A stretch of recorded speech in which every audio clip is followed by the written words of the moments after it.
because of her performance against Letran last Friday. Beda versus EAC, second game.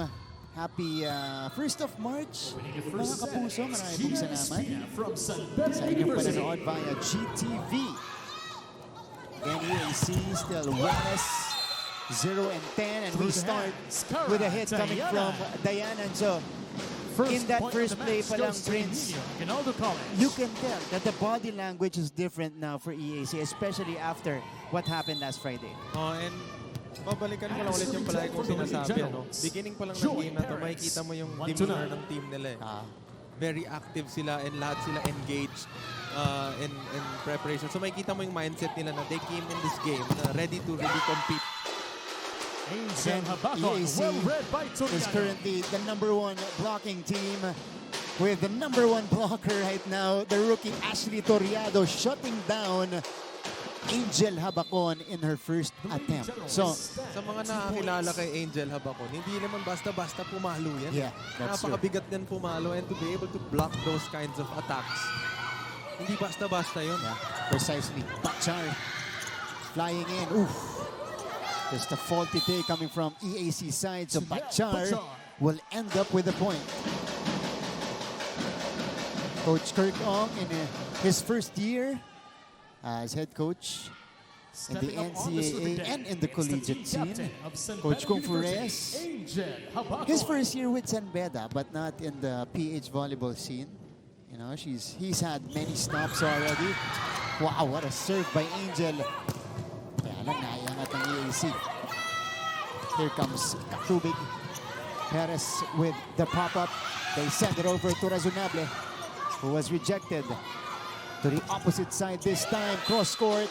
That's a specialty of Cara Dayanan. Oo, medyo ang ganda ng umpisa ng EAC dito na nag-create sila ng mga miscommunication and ng mga misread galing dito sa Beda, starting the game with a 3-1 lead. And she likes that long cross-court targeting, that zone 1 corner pocket. Toriado to serve. Ashley Toriado, second best middle blocker in the girls competition in season 100. Drop will not work. Loot, underhand pass for Razonable. Attack error. And a miss hit coming from Alex. Yeah. Parang medyo nalunod siya dun sa set na yun. Parang kung titignan mo, parang ang taas eh. And hindi niya nakuha yung rhythm niya dun sa buwelo, papasok dun sa setup ng palo.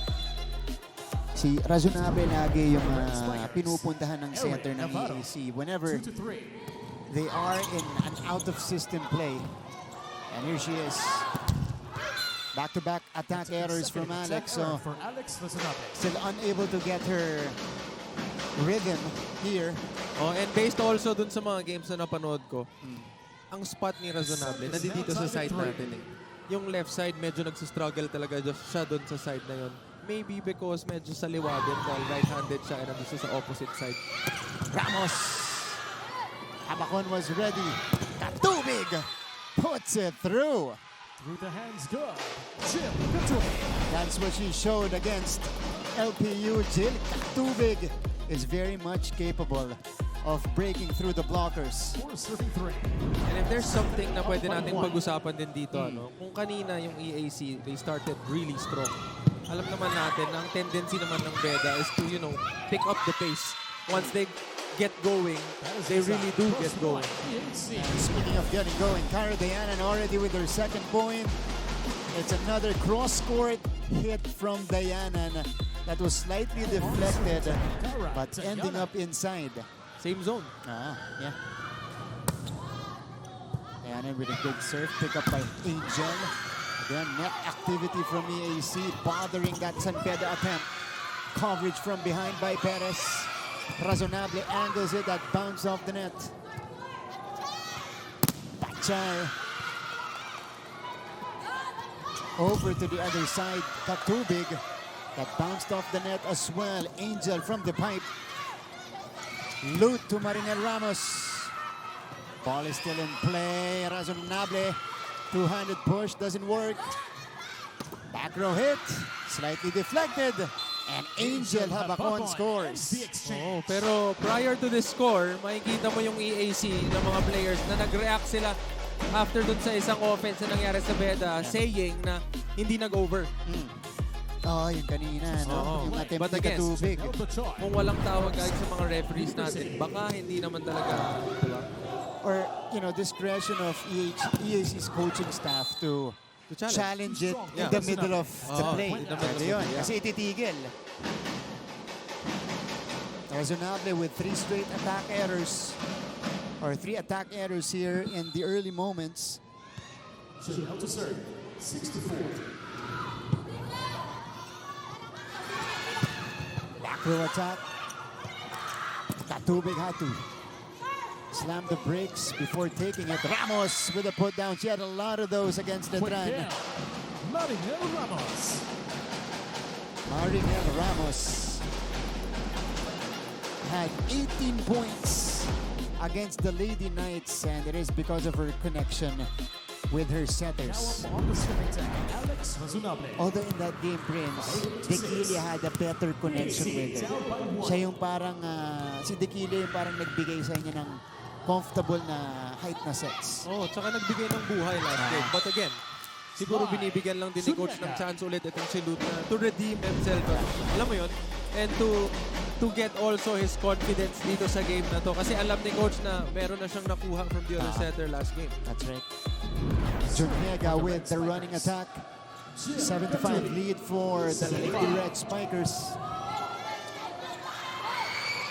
Perez, her first attempt. Dug up. Habacon challenging the blockers. Lut. Back to Perez off speed. Lut. This time for Dayanan. Habacon. Angel goes down the line. So we head to our first technical timeout with San Beda ahead by 3. Pagbalik po natin, merong report on one player per team. Ang ating courtside reporter na si Flo Del Agua.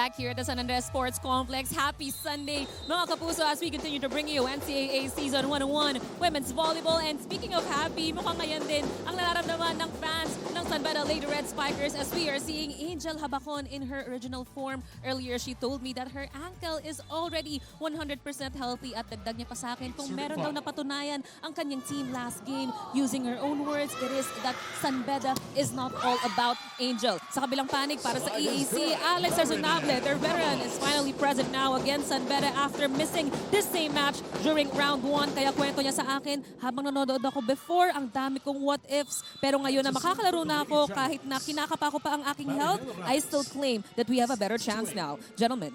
Thank you so much, Flo. Great to see those players back for this matchup. Angel Habacon, of course, currently number 2 in scoring. But before she got injured, she was the runaway number 1 scorer of the league. Alex Razunable, of course, one of the vital components nitong opensa ng EAC. But here in the first set, there is a 3-point advantage from San Beda. All business so far from Coach Kung Fu's team. Lut Tutoriado. Yeah, Good effective placement. Oh, that was a good read. Galing kay Toriado. Kasi walang sumalin sa kanya. Dahil lahat sila, they backed up. Hoping na baka bigyan siya ulit ng quick. Again, prior to this one, nakakuha sila kanina ng isang quick set na palo mula sa gitna. No? And so, tendencies for the San Beda players to retreat a little bit, and napakaganda ng hulog niya. Espina. Back to Angel here. She is shut down at the net. And EAC reacting to that kill block. I mean, kumakakuha ka ba naman ng block tapos kalahabakon pa? Yung ganong reaction, ano yun? Kumbaga sulit. Yung mga gantong payong na payong, that's Ashley Toriado. Shutting down Angel. She had 4 kill blocks against Letran. Loot. Cara Dayanan. Good intention, but coverage was present. Razonable. Joy Perez with a broken play. 1-2, doesn't work. Toriado with a delay. It works for Toriado. Ball out. 3 straight points for EAC. And back-to-back play para kay Toriado and her converting yung parehas na play na binigay sa kanya. So Ashley Toriado. We're now tied at 9. Actually, 3 straight points dahil yung block kanya Kill rin. block pa, tama. Able to get on the board here. Had 4 players in double figures against Letran. Boom, their best offensive game of the season so far. Joy Perez, what a save by Katubig. Using only one hand to keep the ball alive. It's on EAC's side though. Combination was not executed well. Pero si Perez, ginawa ng paraan. Like what you said, yung combination, it wasn't executed well. Pero nakita ni Perez yung fault dun sa depensa ng San Beda. Tinahi niya yung hulog na yun papunta sa opposite side ng reaction nila. Nakikita niyo ba kung paano gumagalaw yung Eren, gumagalaw ka, wala ka sa forma. Ang dami mo sinasabi, patay na yung bola. Diba? Wala ka sa tamang galaw. Ang masakit kapag na-injury ka. Ha? Magsalita ka bago mamatay yung bola. Na ako mo, okay lang patay na. Kunin mo habang ball on play. Okay, some communication problems. And that was directed to Eren Navarro, who is the middle blocker of the Lady Red Spikers. Kasi, well, verbatim, kinukuha ni Eren, wala na, nakalapag na yung bola. And again, the classic Coach Kung Fu, man of few words. Konti lang yung sinabi niya, pero may intindihan mo yung point na gusto niya sabihin. At saka si Coach Kung Fu, malaman mag-timeout. Kumbaga, sulit na sulit ang timeout sa kanya kasi mabilisan, addressing all of the problems on the court of his team. Kumbaga na ipaparating niya yung gusto niyang sabihin and maintindihan ng mga players niya. Loot, underhand pass, Perez. Again, San Beda is scrambling. It's back on EAC side. Toriado. Bachar. Loot setting up. Toriado again. Masyado lang mataas. That's an attack error for the Lady Generals. That's gonna be hard. That's gonna be hard para sa EAC. Kasi si Toriado, kagagaling lang niya sa isang attack. And the mere fact na pinatras mo siya, tapos binigyan mo siya ulit ng isa pa, wala pa yung rhythm dun eh. Yeah. And that was a missed chance for EAC because the rally was actually going their way with San Beda giving up a couple of chance balls. Yeah, and also the momentum. Nasa kanila kanina. Dayanan. Abacon. Out of system play again from San Beda. Perez, this is how she likes it. But there was an overreach. Oh, was it an overreach or a net touch?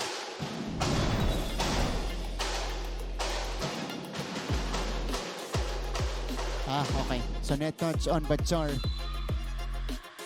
Extending her left hand to deny Perez. 11 all. EAC again, toe-to-toe with one of the top teams in their group. Bachar through the block. Kanina pa nila rin sinusubukang hanapin itong si Bachar, but she can't seem to find her way in.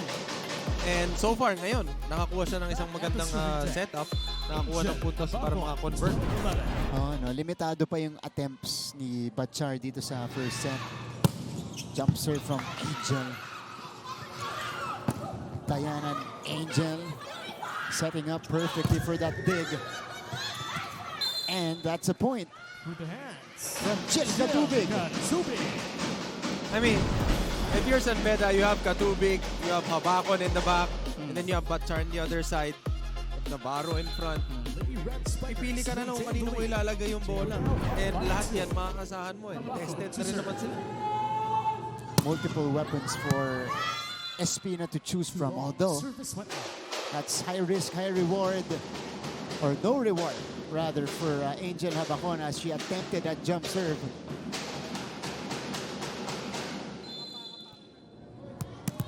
Also 12 to the 13. Ashley Toriado. First set remains close. Toriado, one of the top rookies this year. Backs it for Bachar. Down the line hit for Janelle Bachar. Janelle Bachar. Yun yung mga ganong klaseng palo yung mahirap basahin eh. Kasi hindi mo alam kung lalabas siya o papasok siya.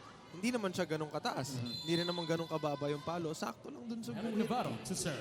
And she's gotten so much better this season. Etong si Janelle Bachar taking a leap as a scorer for San Beda. What a drop Speed good. down the Alex middle coming from Razonable. Alex Razonable. Yeah, that was a good save actually from Razonable. The set was kinda iffy. Pero nagawan pa rin niya ng paraan na mailagay dun sa spot kung saan walang dumidepensa. There's that donut hole right in the middle of Diana. San Beda's formation. Espina. Uy! Miscommunication. And mistimed as well by both Juniega and Espina. Emilio Aguinaldo College ties the set. 14-all. Yeah. Di inabot ni Juniega. But it was well defended. No, may bantay. So if ever na mag-push through man yung play na yon, meron pa ring blocker na umaabang dun sa palo. They go to the opposite. Opposite din ang diskarte ng EAC. Naka-cover si Habacon. Katubig.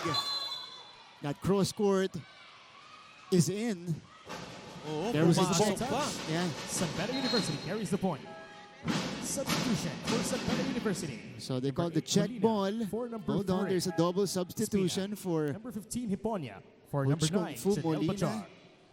Kat Molina is on the floor alongside Hiponia. So different flavor when it comes to playmaking now for San Beda with 15 Hiponia points. San in the Beda fray. University. Last year, it was Hiponia who was, Hiponia. That's true. who was setting up the players of San Beda. Dahil si Espina, siya yung secondary. Kasi first year pa lang ganun. Oo, kulang pa sa experience. Woohoo! What a powerful hit coming from Molina. Attacks and And scores. that'll usher in our second technical timeout. And San we now Beda move on to protecting our second this technical 2-point timeout. lead. 16-14. San Beda maintains lead.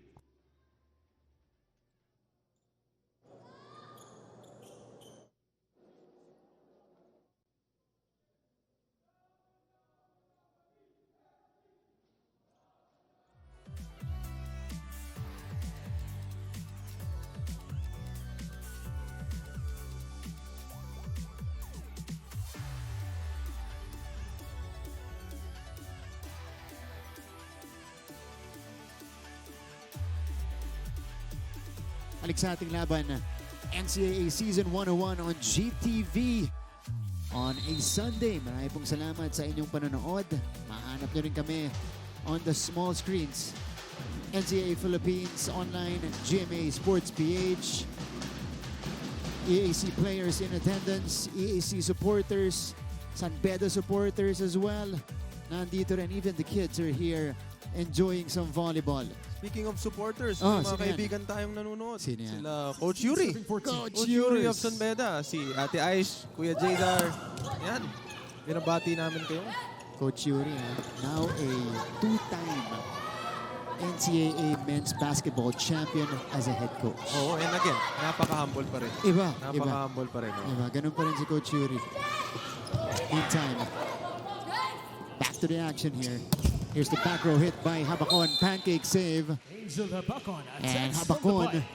able to score the point. Okay, question. Anong mas madaling kunin sa depensa? For you, yung palo na medyo parang hindi lagpas sa ulo pero tatama lang sa guhit o yung tumatama sa net? Well, that's a primary job of the blockers though, No? is Kasi- to deflect. But the fact na yung tumama sa net, parang ang hirap habulin nun kasi lahat kayo waiting na yung bola. That's true. Paatras, di ba? Pero pag tumama sa net, ang hulog nun sa harapan lang. So those are the kinds of parang atake na ang hirap i-check. I-predict, tama. I-predict. Yung landing ng bola, no? 15-17.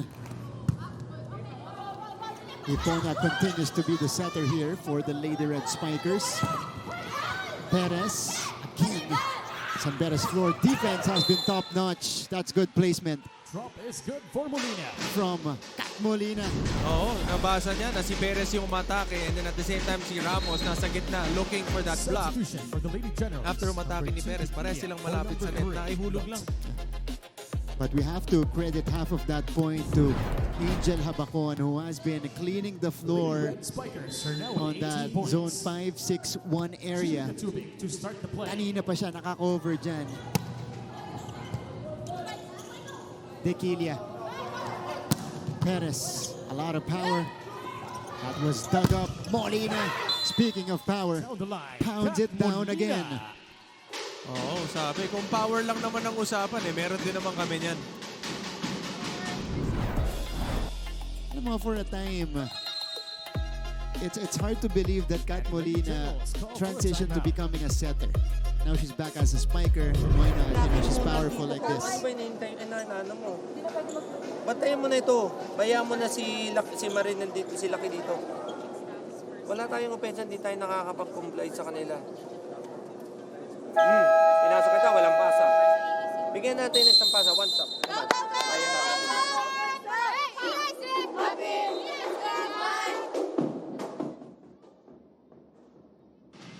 First-year head coach Kirk Ong, longtime coach of Chiang Kai-shek High School, addressing their problems on the court because San Beda has built this lead through this scoring punches, scoring stretches. Tignan natin kung makakabawi ang EAC at Dequilia now as the setter for them. They go to Perez here, that rolls in for Joy Perez. Off the hands. Sinasabi ko sa yung mahirap kunin eh.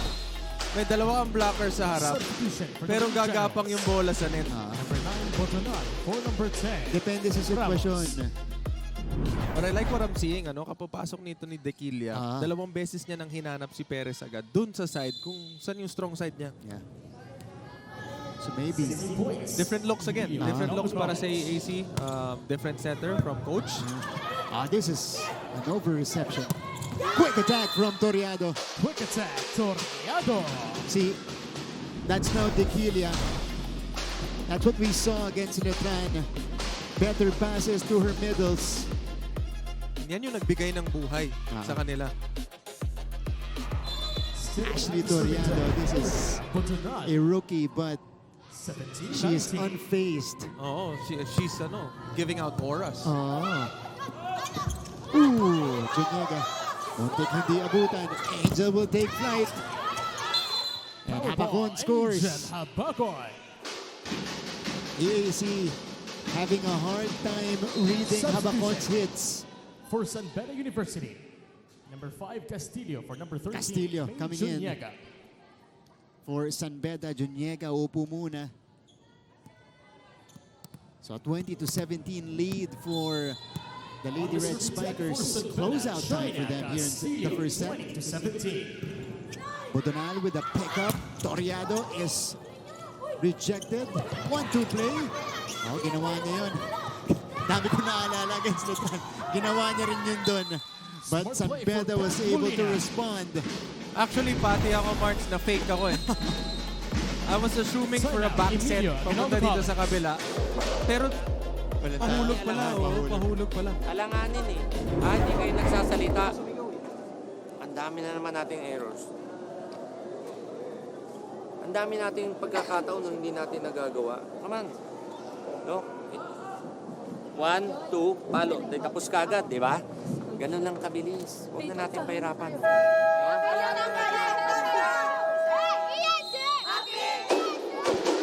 And I get that from Coach Kirk Ong.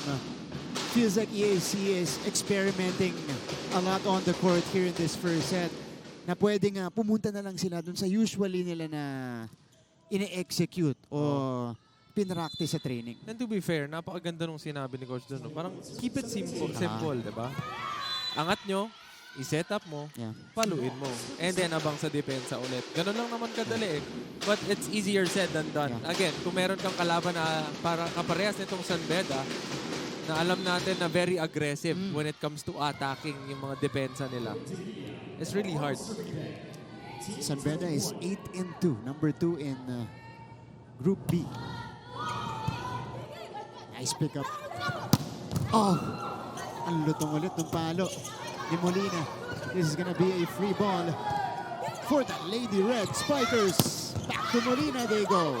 The blockers were prepared. There is an error.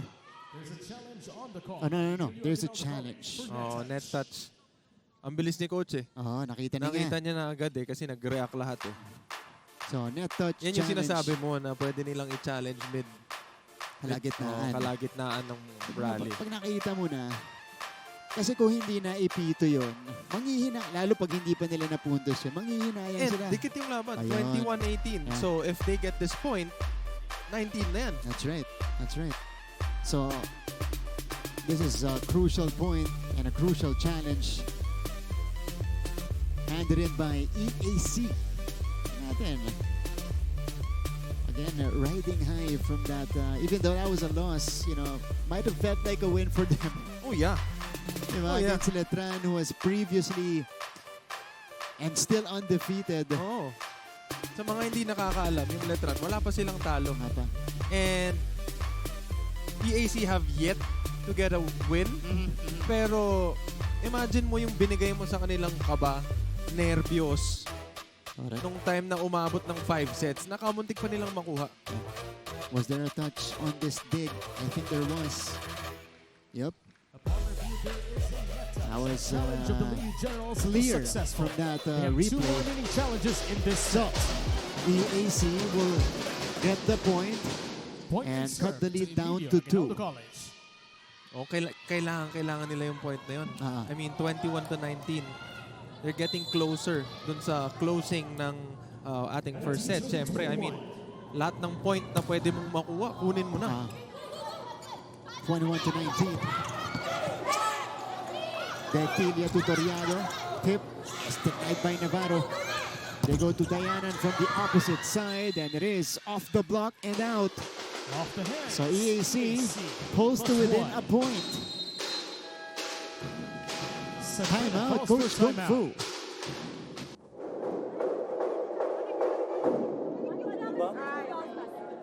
Ilang beses ka na nire-remind. Angel, nagpa-play pa tayo, magdadrop ball ka lang pala. Di sana, dito na lang mag-drop ball sa kabila. Pinaikot-ikot natin sa drop ball ka nila mapupunta. Di sana, di na tayo nagpakahirap. Saka mali, dapat dito mag-drop sa kabila. Sampasa lang ulit. Naintindihan. Kaya lang, umikita dito ka magpakita agad. Lumabas ka, din tsaka ka bumalik.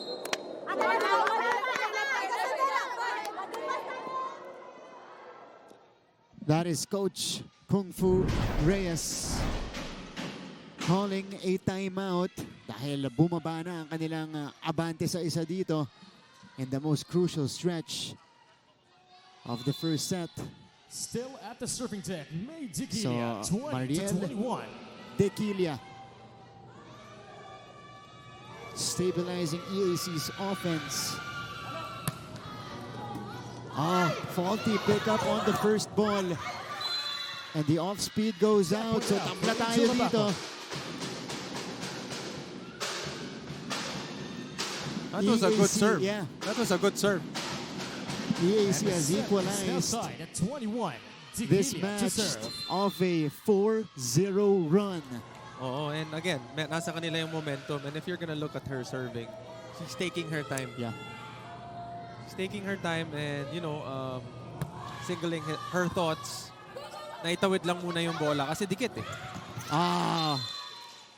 Good adjustment coming from Molina. For San Beda. Number 8 out, number 3. Changing her approach. Number 15 out, number 9. To get them a point, recognizing that there was nobody, or at least it would be hard for the libero to track that ball down. So San Beda takes back the lead. Espina. is back for San Beda.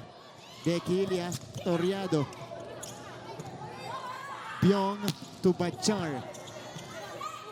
Dequilia goes to the open again. Byong picks it up. The back set here. Bachar doesn't work. Ito na si Perez out of system. San Beda on the attack once again. Janelle Bachar puts it down. Bachar.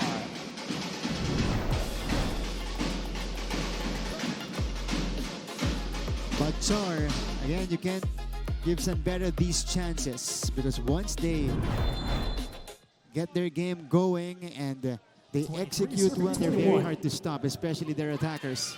And this is a service ace from the Lady Red Spikers. Espina striking from the service line. Ladies and gentlemen, Bigat nung follow na yun. Makikita mo kanina, yung bola. Parang siyang nag-ano, float na, no? Dequilia, who again. touch Oh, San may Beda. net touch yata.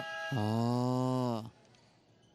There's a challenge on the call by San Beda Okay, University for net our touch. second referee actually pointed at Habakon. Second referee, Hil De Gia, pointed at Habakon. Sabi niya siya yung humawak ng net. Sabi ni Angel, hindi, si Dayanan. Yung nasobrahan sa momentum. Oh, pero pag nakuha ng EAC tong point na to, may chance pa sila. Meron, no. Kaya lang, kailangan flawless volleyball na mula sa EAC again.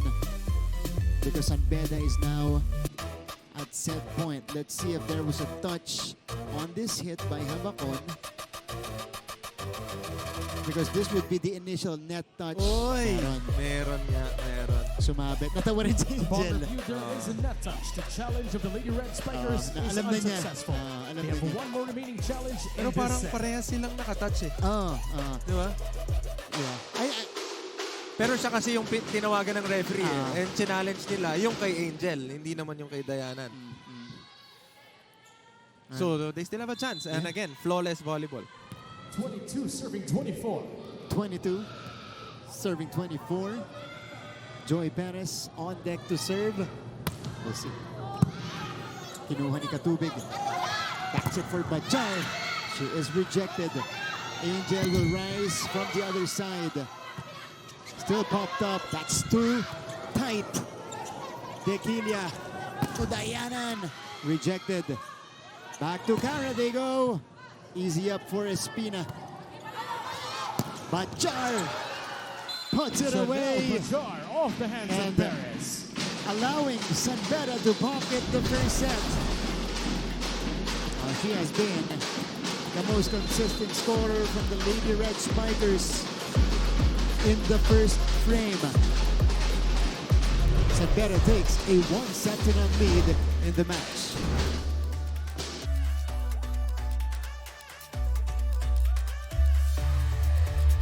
NCAA fans to San Beda University Lady Red Spikers now lead match number 53 after securing the first set 25-22. They now stand 1-9.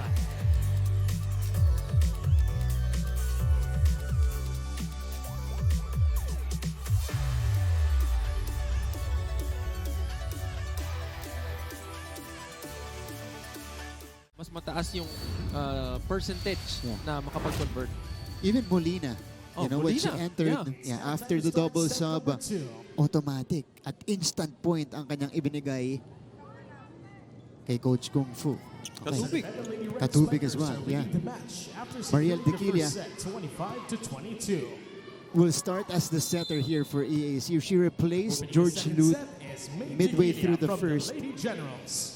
At ito yung magiging diskarte ni Coach Kirk Ong sa panimula ng ating second set. And doon din sila nakakuha ng run. That's right. Erin Navarro, her first point Slide, Erin Navarro. off a First short point of the hit. second set goes to San Beda University. Look at this. Nicely done coming from Espina and Navarro. That's one way to confuse the EAC blockers. Toriado hindi makakabawi. Espina to Angel. It's Bachar's turn. And Bachar scores through the block. Janelle Bachar. Oh, si Miss Consistent. Yeah. So that's the thing with Janelle Bachar. Eto na-deflect ni Joy Perez. But it Yung wasn't enough. atake, Oh, yeah. it wasn't enough. Hindi naka-ready yung floor defense ng EAC. 2-0. Perez puts it away. Joy Perez. Oh, eto yun naman yung strong side ni Perez dito sa right side, ano? And napakaganda rin naman ng setup sa kanya. Pinabawi siya agad. So, Joy Perez getting Joy Perez. a lot of run here dahil against Letran.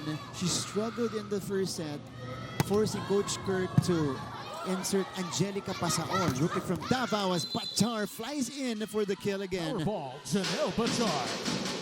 Janelle Bachar has been unstoppable in this match.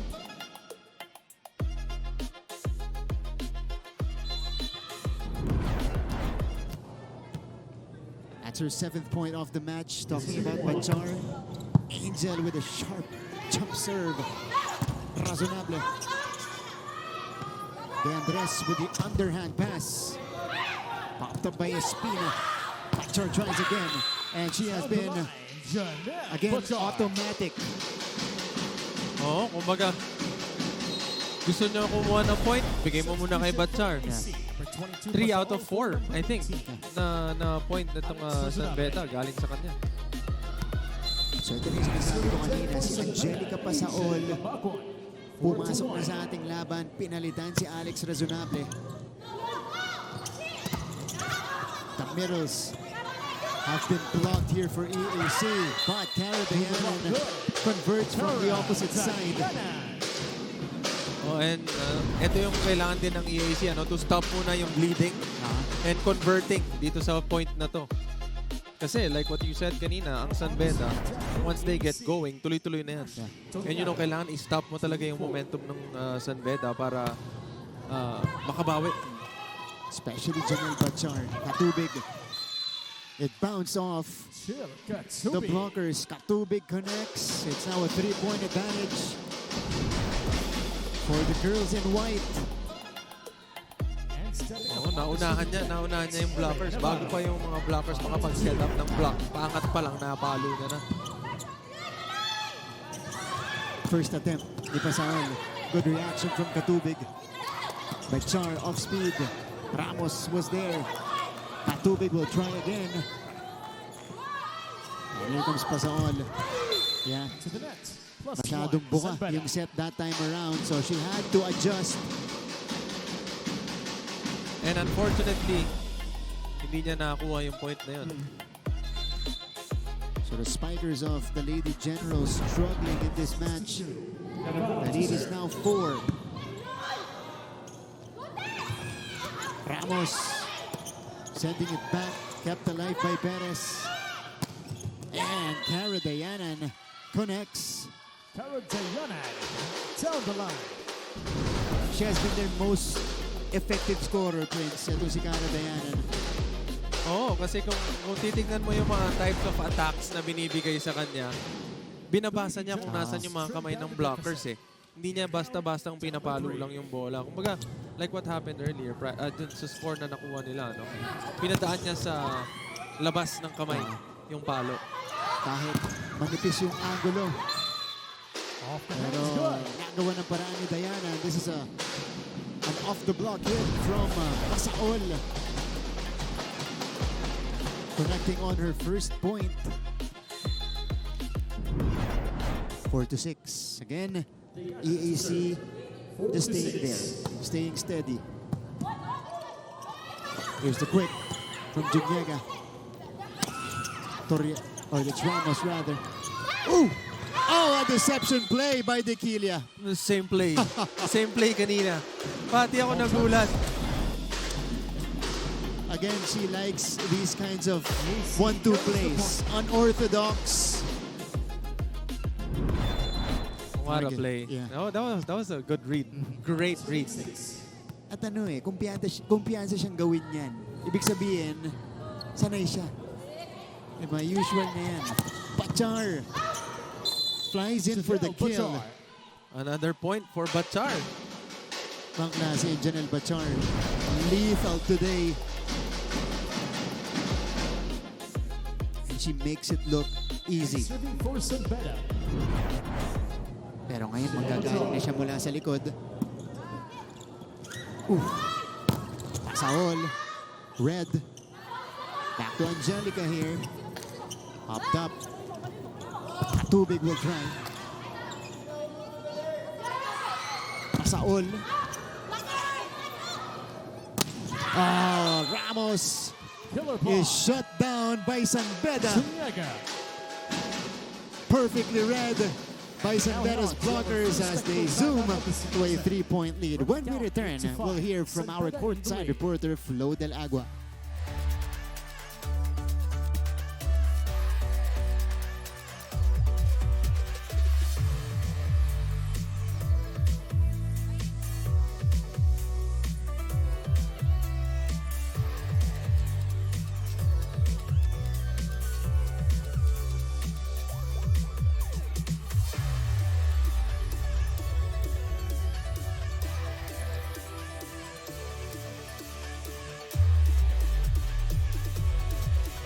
Glad to have you with us, mga kapuso. This is still the one and only NCAA Season 101 Women's Volleyball. And you know, Martin and Prince, I think it's useful na ipaalala sa lahat how EAC was built this season. Most of their players in their lineup are rookies. And not only that, most of their coaching staff as well. First time na mag-handle sa EAC at first time sa collegiate level as a whole. Kaya sabi sa akin ni Coach Kirk, he expects that it will take some time for his team to truly comprehend the system. But now that they are down one set, Coach Kirk wants the players to use their last game as the baseline. That game against the Tran will be our starting point from now on. Na late man nag-click ang team namin, better late than never. Back to you guys. Thank you so much, Flo. Yeah. Well, hoping that they could take advantage of that situation, talking about EAC. You know, that could be their turning point as a team, changing the situation and the atmosphere around them and increasing their confidence, especially with the competition that we have in the NCAA. Oh, tama. And like what Coach said, better late than never. And I mean, kung titignan mo din naman yung yung format ng NCAA, sakto lang eh. Oh, yeah. Once na makuha nila yung peak nila at the right moment, malay mo, di ba? Makakuha sila ng mga importanteng games pagdating dun sa play-in playoffs. And sila pa kung pumasok. But right now, nothing going right on the EAC side. Pasaol is checked here. Coach Kung Fu. Mas spike sa sideline si Coach. Opposite. Umo-opposite. Opposite si Coach. Hiponya overcooking the serve. So 6-10. That's Hiponya, backup center, committing the service error. By the way, double sub from Coach Kung Fu a couple of plays ago. So Molina and Hiponya are back on the court. Here's Razonable. He's been silent in this match. Tubig rises, but the blockers were established. Here's Molina opting to drop it. Pancake. Ito rin yung Etong lineup ng Beda ngayon yung pinasok ni Coach Kung Fu kanina na nag-start ng run. He'll challenge this one on the floor touch. Garcia felt like it was a clean save.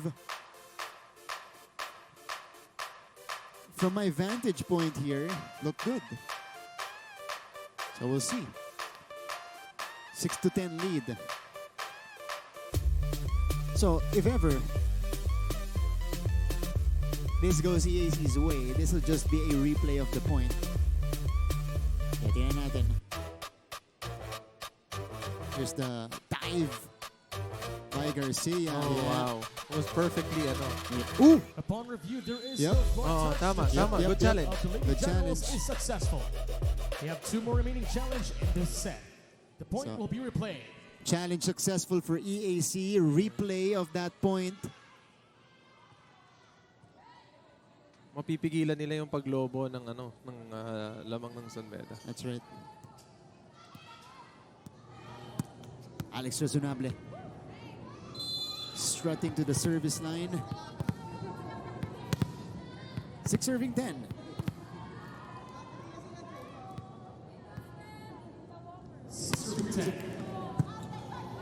Good pass from Angel. Jonyega though went into that EAC wall.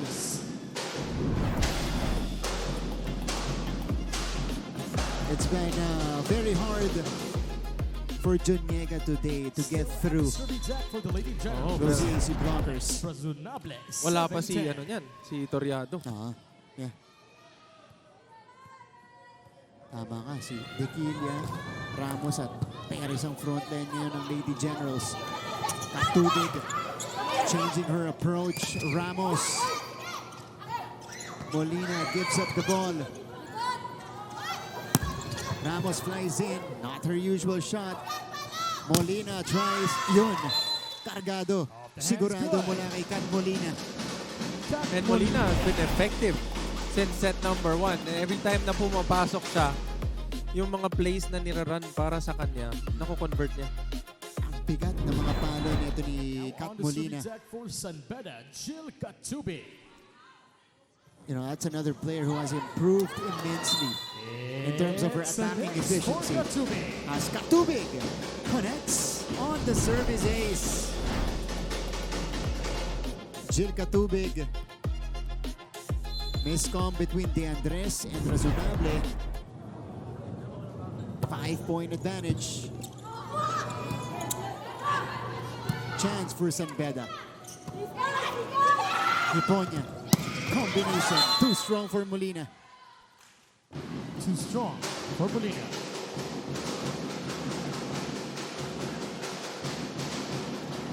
So now Marinel Ramos proceeds to the service line.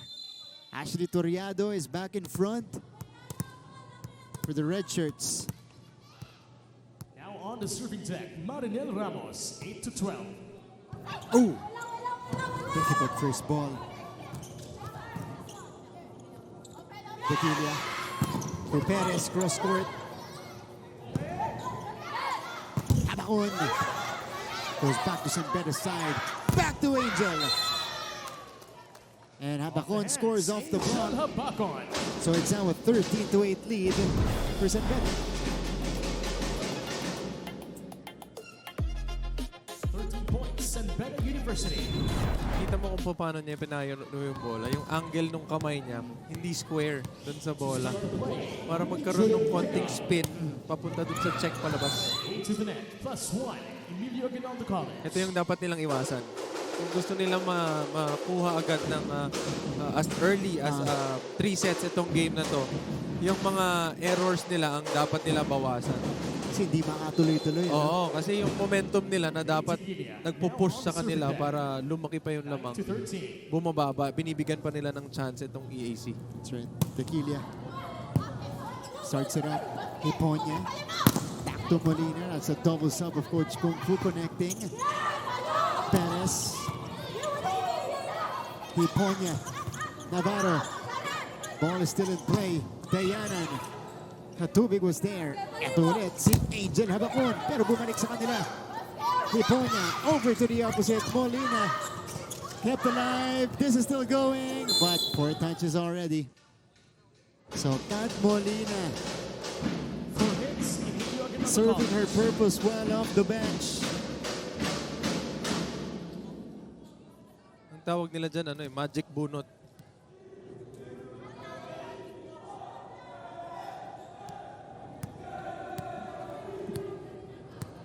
Seven points off the bench for Kat Molina. Imagine having Angel Abaco on the other side na continuous din yung pagiging effective whenever they look for her. Tapos saka opposite naman niya, may Molina ka. Parehas mabigat pumalo, parehas na great attacker. Pero may Torrijos ka sa harap. That is an emphatic block coming from Ashley Toriado. Shutting down Angel Habacon. And Toriado now with 6. the serving deck, I mean, Joy she's Perez. one of the top blockers dito sa Yeah. NCAA. Actually, coming in, Prince, she's the runaway #1 Wow. blocker right now with 39 kill blocks as a 1-2 play was executed perfectly by Hiponya. Hiponya. If you're gonna watch this play, hindi na nakareact yung mga blockers eh. Yeah. They did not expect that from Hiponya. I mean, Hiponya's been setting really well. Ah. Pabulunod sa mga spikers niya. So, hindi mo talaga expect kung kailan siya pwedeng maghulog eh. Angel. Wow! What a serve from Angel Habacon. And that'll bring us to the second technical timeout. San Beda pulling away here in the second set. Technical timeout.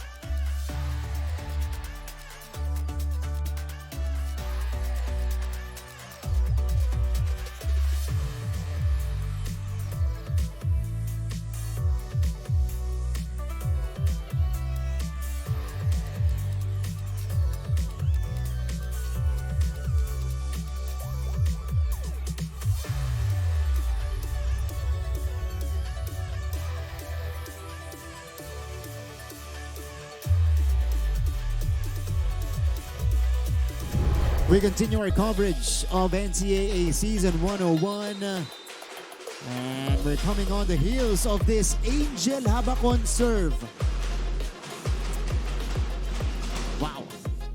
Even targeting DeAndres, the libero of EAC in that sequence. Meantime, this is Dr. Lorenzo, Mancom representative of Emilio Aguinaldo College. Still at the serving deck. Watching intently here. Angel. Razonable. And she scores.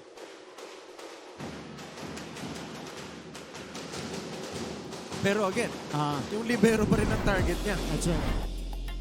Tingnan natin to Alex Razonable again.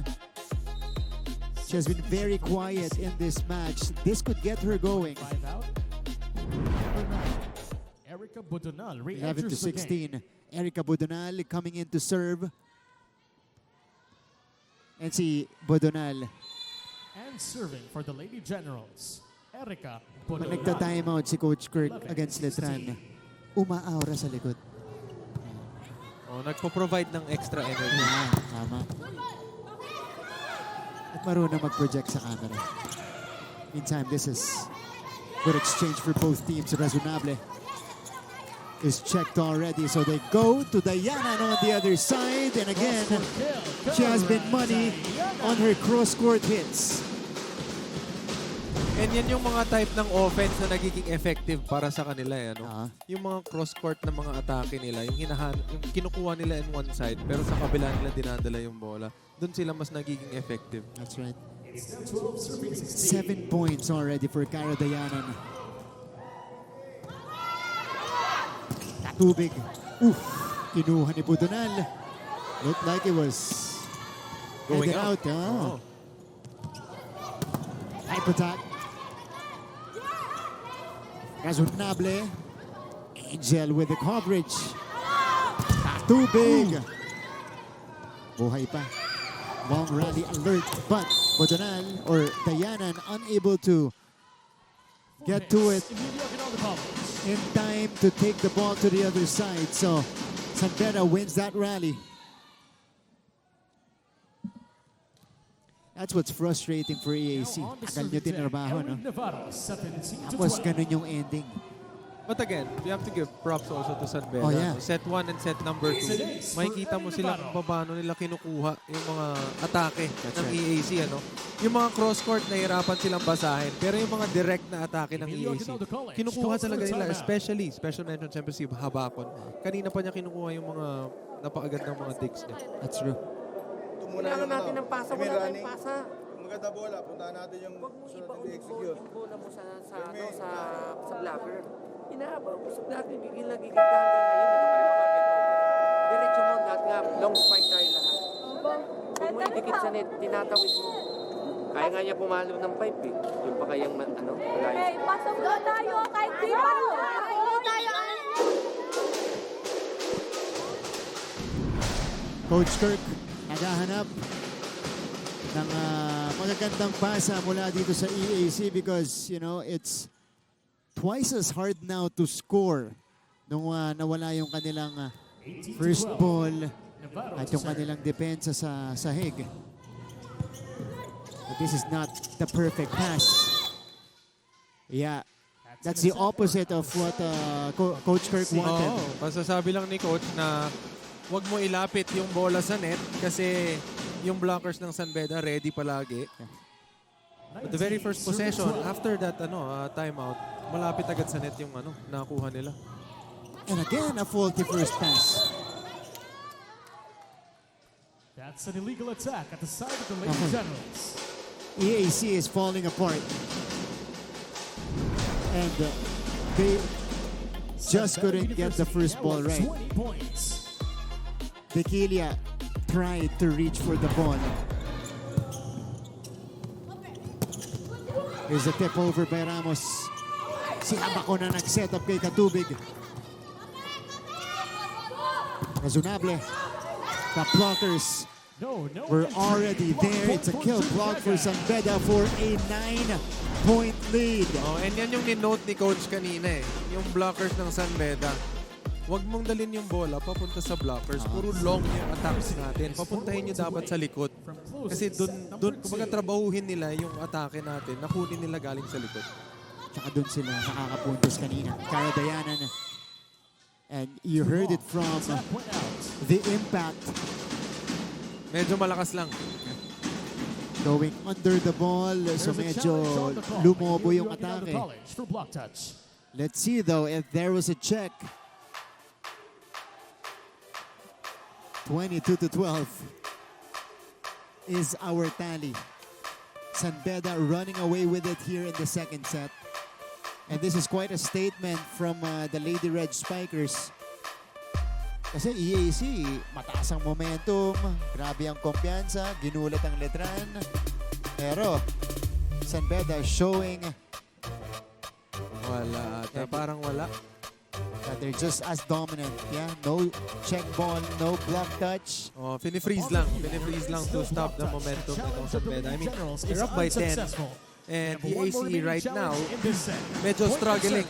Medyo struggling sila, especially dun sa first ball nila. No? Hindi nila maibigay ng ayos sa setter nila. So, tendency is, hindi sila makakuha ng magandang opportunity para makapag-set up ng atake.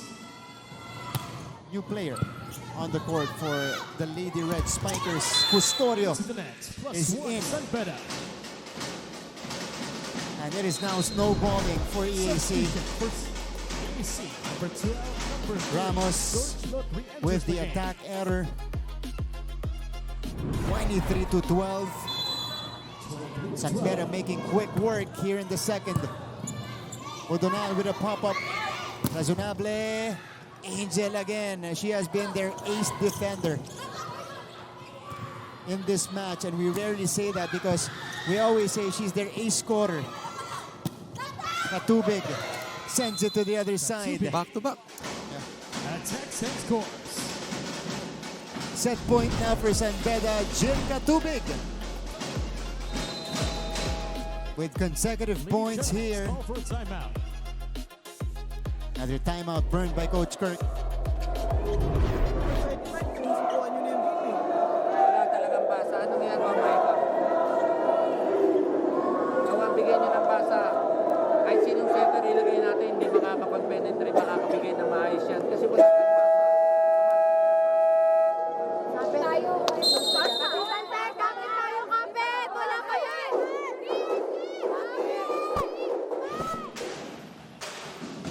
Yeah, this is not the EAC team that we saw last Friday. They're moving differently, not as loose and not as confident last Friday. George Lute is back for the Lady Generals. Castillo also checking in for serving purposes. Para naman sa mga bedista, papalitan niya si Erin Navarro. Set point situation. 24-12. San Beda shutting down this EAC offense. In the second set, Alex Razonable gets one. Oh, that is what's been missing para dito sa EAC. Yung first ball na maganda Yan. para maibigay nila sa setter at makapag-set up sila ng atake. Again, ito rin yung mismong sinabi ni Coach kanina na yung attacks natin dapat long. And in that case, hinanap sila sa likod. Nakakuha sila ng magandang conversion. Kayanan overpass that time. Razonable. Popped up by Katubig. And here's the quick for Custodio. And she ends the second set.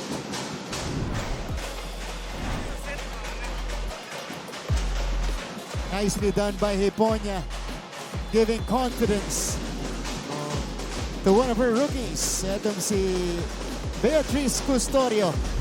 And San Beda cruises to a 2-0 lead in this match. After securing the second set for the score 25-13. Lead the match 2-0.